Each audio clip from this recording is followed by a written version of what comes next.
Pepsi awalnya sempat mencoba mengubah nomor pemenang. Bayangkan sama kalian, mereka pergi ke surat kabar kan, dan mereka melaporkan keesokan paginya bahwa pemenang sebenarnya bukan 349, 134 kata dia. Manalah terima orang-orang ini. Hai, wassalamualaikum warahmatullahi wabarakatuh. Terima kasih sudah klik video ini. Oke, jadi di hari Selasa ini Nadia akan menceritakan sebuah kisah yang menurut aku menarik kali untuk aku bahas sama kalian. Nah, kisah ini adalah tentang kesalahan strategi marketing yang dilakukan oleh Pepsi Filipina beberapa dekade yang lalu. Nah, karena kesalahan ini Pepsi mendapatkan tuntutan secara hukum pastinya. Dan gak sampai di situ aja, karena kesalahan ini rakyat Filipina pun sempat melakukan aksi unjuk rasa. Kerusuhan yang dilakukan dengan serangkaian granat yang akhirnya menyebabkan puluhan orang terluka dan tidak sedikit harus mengkorbankan nyawanya. Dalam setahun nih ya, pemberontakan konsumen terjadi di seluruh daerah Filipina. Dan kejadian ini dipercaya sebagai bencana pemasaran produk paling mematikan dalam sejarah dan tetap menjadi salah satu kisah yang menjadi warning di dalam dunia bisnis. Jadi strategi marketing apa sih yang bikin keadaan rusuh di Filipina ini, Mau tahu kisah lengkapnya? Kita langsung masuk aja ke ceritanya. Check it out.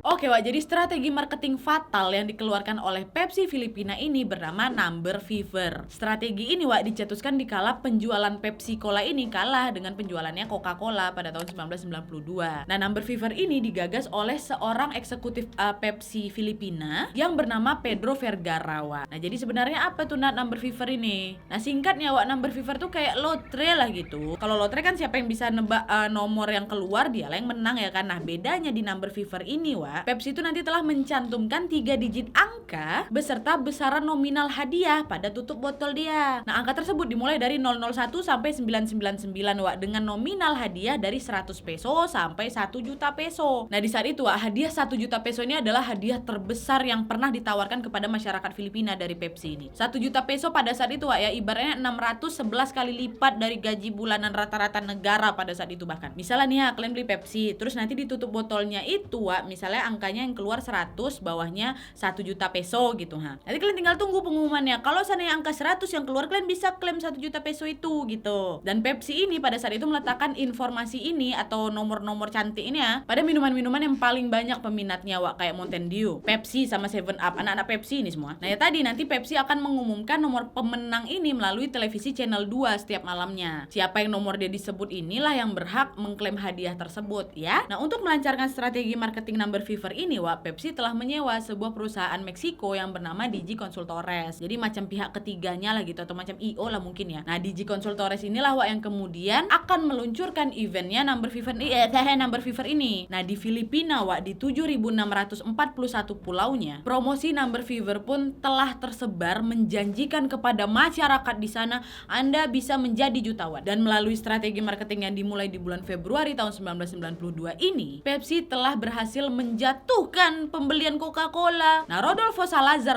presiden Pepsi Cola produk Philippine Inc., dia mengatakan bahwa separuh penduduk Filipina telah berpartisipasi dalam event Number Fever ini. Hal inilah yang menjadikannya promosi pemasaran paling sukses saat itu di dunia. Betul. Penjualan bulanan dengan cepat melonjak dari 10 juta dolar menjadi 14 juta dolar. Pabrik pembotolan tuh bahkan beroperasi selama 20 jam per hari menjadi double tuh dari jam operasional biasanya. Dan kampanye iklan agresif ini mendominasi media dengan 29 stasiun radio dan 4 surat kabar mengedarkan informasi tentang Number Fever ini. Dan pada Mei tahun 1992 tercatat sebanyak 51.000 hadiah telah diklaim, termasuk 17 hadiah utama yaitu 1 juta peso itu. Udah ada yang ngeklaim, memang betulan ada ini Nah, Number Fever itu awalnya dijadwalkan berakhir di tanggal 8 Mei tahun 1992. Tetapi entah atas dasar alasan apa, promosi tersebut diperpanjang nih hingga 5 minggu. Nah, pada saat itu yang awalnya Number Fever udah mendekati ke Number Hysteria udah mulai nggak kekontrol ini promosi ini. Nah, kenapa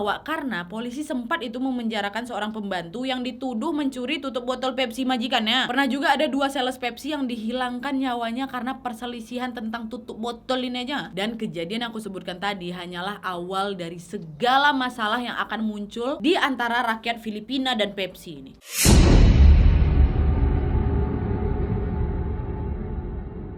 Kerusuhan betul-betul tak terelakkan, Wak. Nah, jadi Wak, salah satu rakyat yang sangat berharap memenangkan hadiah number fever ini namanya Merely So. Nah, pada tanggal 25 Mei 1992, Wak, sekitar jam 6 sore, Merely sama suaminya ini termasuklah di antara 70% orang Filipina yang menanti dan menonton berita malam di channel 2 tuh, karena kan Pepsi akan mengumumkan nomor pemenang kan. Di saat ini Merely berdoa agar berhasil mendapatkan hadiah dari Pepsi. Dia berdoa semoga angka dia ini keluar. Suaminya pun langsung sigap mencari tutup botol Pepsi yang udah mereka simpan di tempat yang paling aman tuh. Dan gak lama setelah itu, Pepsi kemudian mengumumkan bahwa nomor pemenangnya adalah nomor 349.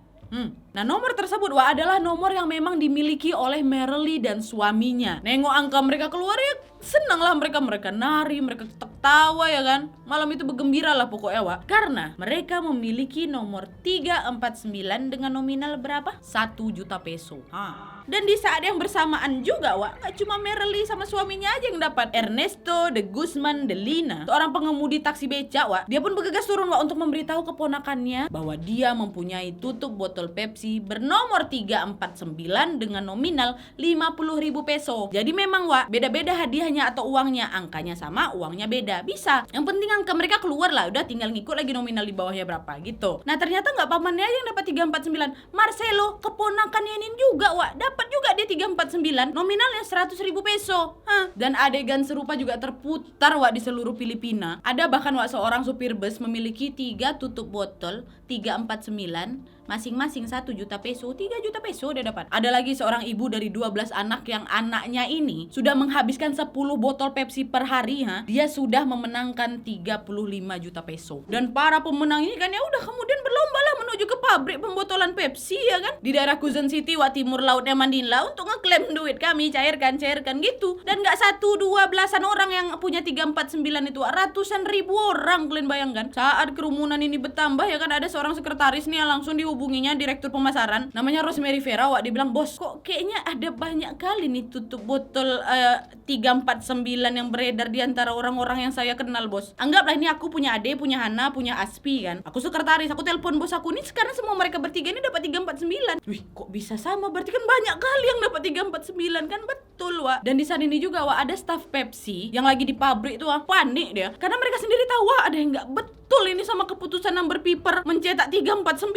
ini. Dan datanglah ini orang-orang menyerbu kantor Pepsi buat ngeklaim duitnya kan. Kali lagi ku bilang nggak belasan orang ribuan bahkan ratusan ribu orang datang. Sampai akhirnya di hari itu jam 10 malam seseorang dari Pepsi menelpon Departemen Perdagangan dan Industri Filipina kan. Dia bilang, Bapak, ada kesalahan ini Pak, ada kesalahan dari pihak Pepsi katanya. Nah, pihak Pepsi ini bilang, Pak, ada glitch Pak waktu sistem komputer kami ditayangkan. Pada saat pengundian TV itu ada glitch Pak di sistem kami. Dan akhirnya keluarlah itu nomor yang salah. Alasan si Pepsi Jadi waktu disiarkan di TV itu lagi glitch, lagi error, malah yang keluar angka salah gitu. Nah, alasan si Pepsi ini yang dia bilang karena glitch itu langsung tersebar ke seluruh negeri. Ngamuk lah rakyat Filipina waktu itu, marah semua Ya itu karena jumlah orang yang mendapatkan angka 349 itu nggak puluhan orang, ratusan ribu orang ya kan. Bisa-bisa aja yang itulah kalian bayangkan yang dapat 35 juta peso tuh. Nggak salah kami bukan 349. Nyesek cuy. Nah, dari sinilah kerusuhan pun mulai terjadi. Pepsi awalnya sempat mencoba mengubah nomor pemenang. Bayangkan sama kalian. Mereka pergi ke surat kabar kan, dan mereka melaporkan keesokan paginya bahwa pemenang sebenarnya bukan 349, 134 kata dia. Manalah terima orang-orang ini. Nah, di saat yang bersamaan juga Pepsi langsung mengunci gerbang pabrik itu dan menjelang tengah hari polisi dan tentara udah bentrok juga sama masyarakat yang mempunyai tutup botol 349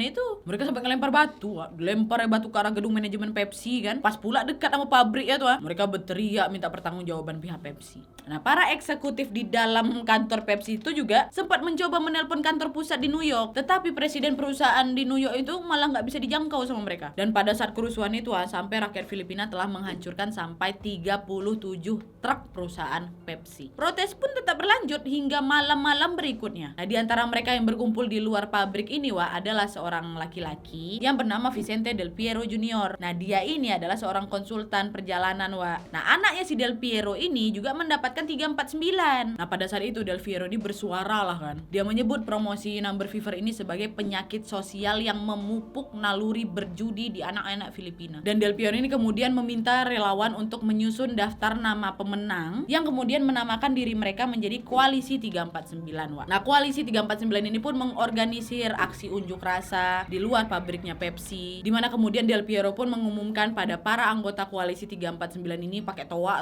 bahwa dia akan mulai mempersiapkan gugatan kepada Pepsi. Dan Del Piero ini juga sempat meminta 500 peso untuk biaya hukum dari mereka yang mampu, dan dia akan bekerja secara pro bono, Wak, untuk mereka yang tidak mampu. Jadi pro bono ini kayak pemberian jasa secara gratis lah gitu kepada orang-orang yang membutuhkan gitu ya. Del Piero mengatakan bahwa saya akan bertarung sampai ke New York, kata dia. Nah, pihak Pepsi yang saat itu sedang berjuang mencari solusi juga, Wak, akhirnya menemukanlah sumber kesalahan dia ini. Sumber kesalahan sebenarnya. Ternyata apa, Wak? Terdapat 800.000 cetakan 349 yang telah diproduksi oleh pihak Pepsi. Bayangkan, pakai ratusan ribu orang datang ke situ. Nah, hal ini terjadi karena adanya sistem error di komputer mereka. Seharusnya, Wak, hanya 2 botol Pepsi aja dengan nomor 349 ini yang tersebar di Filipina. Berubah nih, awalnya dia bilang gara-gara glitch penyiaran di TV ya kan. Nah, ini sistem error pada saat percetakan tutup botol itu. Sampai akhirnya, Wak, pada pukul 3 pagi, Pepsi pun memutuskan akan membayar para pemegang nomor 349 sebagai itikat baik sebesar 500 peso. Nah, awal 1 juta peso jadi 500 peso. Itu tawaran mereka. 800.000 orang kok kali 500 peso, berapa itu udah mau dikeluarkan ya. Tapi nggak semua terima, Wak. Cuma sekitar 480.000-an orang lah yang menerima tawaran ini. Tapi lumayan lah kan setengahnya. Dan kerugian Pepsi pada saat itu, Wak, tercatat mencapai 6 juta dolar Amerika. Peso. Nah, itu yang mau ambil lah gitu kan, ibarat 500 peso 480.000 orang tuh ya lumayan. Nah, ini sisanya kayak mana, Mat? Nat. Nah, itu, Wak, lain halnya dengan Del Piero. Dia adalah salah satu pemenang yang tidak mau menerima tawaran tersebut, dan dia akan tetap menggugat Pepsi melalui jalur hukum. Dan selain Del Piero juga banyak nih, Wak, para aktivis lain yang kemudian membentuk sebuah grup juga. Nah, beberapa diantaranya kemudian ada yang bikin United 349, Solid 349. Kalau si Del Piero kan Koalisi 349 tuh. Nah, di mana sih yang 2 grup lain ini mereka meminta 1.000 peso bagi para pemegang nomor 349 untuk menjadi membershipnya mereka, malah dikenakan biaya buat masuk di situ. Dan salah satu orang yang tertarik bergabung di salah satu grup ini yang bayar 1.000 peso ini si Merly sama suaminya, ingat kalian kan? Yang dia dapat 1 juta dolar, 4 anaknya di bawah 5 tahun semua tuh. Nah, ini mereka masuk ke koalisi di luar Del Piero, Wak. Mereka pun telah setuju akan membayar 30% dari total settlement yang akan didapati nanti di akhir persidangan. Jadi kan Mary sama suaminya ini kan dapat 1 juta dolar. 1 juta dolar, 1 juta peso. Nanti kalau seandainya mereka berhasil memenangkan atau mendapatkan 1 juta peso ini, nanti 30%-nya dikasih lah ke pengurus United atau Solid 349 itu. Jadi Merly sama suaminya ini ikutlah bergabung setiap unjuk rasa yang diadakan sama kelompok-kelompok itu. Nah, ketika kabar tentang pembentukan grup-grup ini menjadi berita internasional, Wak, Kenneth Ross, juru bicara utama dari Pepsi Internasional ini, dia mengatakan ada beberapa aktivis yang berubah menjadi oportunis, yang ngambil kesempatan lah gitu. Dia mengatakan para aktivis ini telah memberi bujukan manis kepada ribuan orang Filipina dengan janji kosong. Mereka belum tentu dapat menyelesaikan permasalahan ini. Sedangkan mereka udah minta uang muka kepada rakyat Filipina yang 1.000 peso untuk membership tuh. Bu Ros, coba Ibu ngaca dulu. Kesal aku. Dia marahin orang untuk memperjuangkan. Iya, memang betul salah lah mungkin dia minta 1.000 peso ini kan. Kok protes mereka ngasih bujukan manis? Apa bedanya sama Pepsi, Bu? Kan ribuan orang lagi. Ratusan ribu orang kok bujuk manis dengan 349 dengan angka yang fantastis di bawahnya itu. Gak dapat juga aku selesaikan kan, aku jadi baper di sini. Iya, ya memang mungkin yang beberapa adalah mungkin kelompok-kelompok yang jadi oportunis, tapi Ibu kalau komplain kayak gini Ibu nggak tepat kayak Bu. Ibu aja udah ngasih janji manis sama banyak ratusan ribu orang Filipina itu. Tapi nggak apa-apa lah, dia memang protes ya wajar, nggak boleh. Nggak apa-apa, itu pendapat dia. Lanjut. Nah, tapi Wak, terlepas dari pernyataan yang diberikan oleh Bu Kenneth Ross ini, kekacauan ya itulah tetap berlanjut. Para pengunjuk rasa di kota Quezon itu, Wak, mulai membakar bom molotov, Wak, dilemparkannya di pabrik Pepsi itu, dan puluhan truk pengiriman Pepsi. Bayangkan sama kalian. Para eksekutif Pepsi ini, Wak, mulai bepergian pakai pengawal, dan perusahaan pun mulai memindahkan karyawan berwarga negara Amerika Serikat dari Filipina, Wak. Dan di saat kerusuhan ini terjadi, dikabarkan seorang pengunjuk rasa sempat juga meninggal dunia karena gagal jantung. Dan kejadian fatal yang terjadi terjadi akibat number fever bukan hanya itu aja, Wak. Dikabarkan ya, pernah juga ada seorang guru sekolah namanya Aniseta. Dia pergilah ke salah satu toko di Manila kan untuk beli beras. Nah, pada saat dia sampai di pasar itu, ada sebuah truk pengantar Pepsi datang. Tiba-tiba aja, Wak, ada seseorang yang melemparkan bom rakitan ke truk tersebut. Dan bom tersebut sayangnya mantul nih dari truk dan meledak di jalan. Nah, ledakan itu menewaskan Ibu Aniseta ini sama seorang gadis berusia 5 tahun, Wak, yang memang berdiri di dekat situ gitu, kasihan kan. Terus ada lagi lah banyak korban luka-luka. Nggak sampai situ aja, bulan berikutnya sebuah granat juga sudah dilemparkan ke pabrik Pepsi, Wak, di kota Davao. Dan dari aksi ini 3 karyawan Pepsi meninggal. Dan saat hari berganti minggu, kemudian berganti bulan, sudah ada sekitar 10.000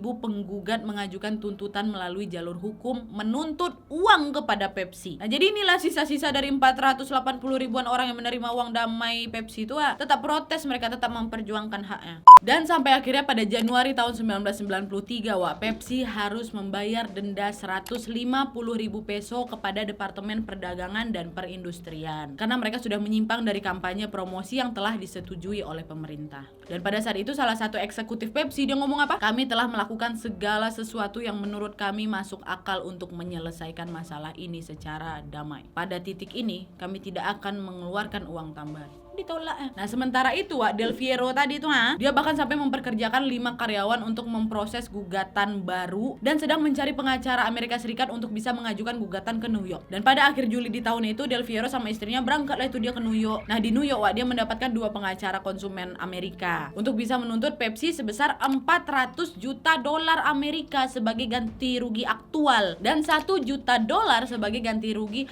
moral dan teladan. Del Fierro juga menyebutkan bahwa Pepsi telah bersalah atas kelalaian besar dan iklan yang menyesatkan atau menipu. Tetapi sayangnya usaha Del Fierro pada saat itu tidak membuahkan hasil, Wak. Dia baliklah ke Manila nggak bawa duit apa-apa, tangan kosong. Nah, jadi, Wak, mengapa kegagalan event number fever ini memicu kemarahan rakyat Filipina seperti itu? Tentu saja karena fulus, karena uang, karena pitih. Tapi, Wak, ternyata bukan hanya soal uang pitih fulus saja. Skandal number fever ini, Wak, memanfaatkan sentimen anti kolonial yang sedang meningkat di Filipina pada saat itu, yang kemudian berkobar lagi nih karena kehadiran militer Amerika saat itu. Nah, anti kolonial di sini maksudnya anti penjajah, Wak, karena kan menurut sejarah yang aku baca ya, Filipina kan pernah dijajah sama Amerika kan. Lumayan lama tuh, 1898 sampai 1946 gitu. Nah, selain itu juga number fever juga terkait dalam pemilihan nasional yang telah berlangsung beberapa minggu sebelum kerusuhan itu terjadi. Nah, pemilihan ini, Wak, masih belum terselesaikan berkat penundaan perhitungan. Nah, banyak nih, Wak, dari ahli politik Filipina berkata, orang-orang pasti bertanya-tanya nih, berapa banyak pemilih yang ditarik dari bilik suara untuk memprotes Pepsi. Jadi gampangnya gini lah, sedang ada pemilihan nasional, dimanfaatkanlah itu sama beberapa oknum untuk ikut membuat keadaan makin ricuh. Padahal dia nggak ada beli Pepsi. Dia mau bikin ricuh aja gitu. Nah, jadi memang ada sedikit kepentingan politik juga di sini, Wak. Dan sampai di satu titik, unjuk rasa rakyat Filipina pun akhirnya tidak berlanjut. Tetapi tuntutan hukum kepada Pepsi terus berjalan, Wak, selama bertahun-tahun. Dan setelah kejadian number fever ini, pemasaran Pepsi di Filipina brak.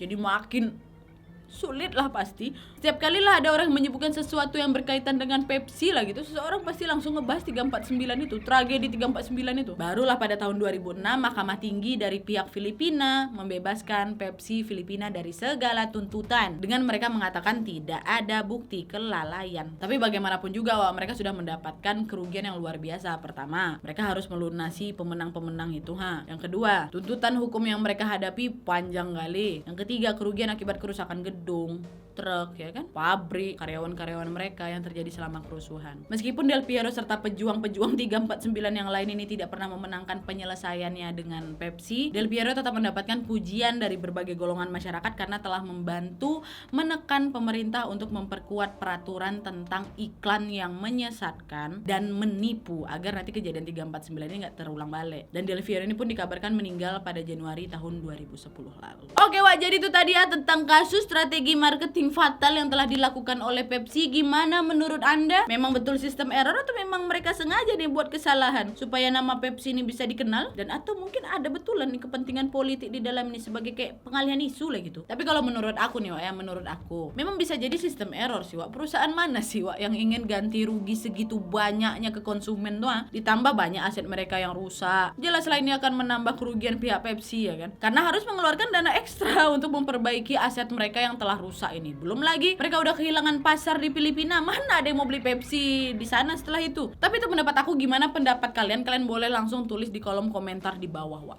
ya. Oke Wak, jadi sekian dulu videonya. Terima kasih banyak yang sudah menonton. Kalau kalian suka video ini, klik like-nya, jangan lupa komen di bawah untuk ide dan saran-saran untuk video selanjutnya. Jangan lupa nyalain notifikasinya supaya kalian tahu kalau aku upload video baru. And as always, jangan lupa untuk klik tombol subscribe supaya kalian sama-sama tahu informasi menarik dan menegangkan dari channel aku. See you next video Wak, bye.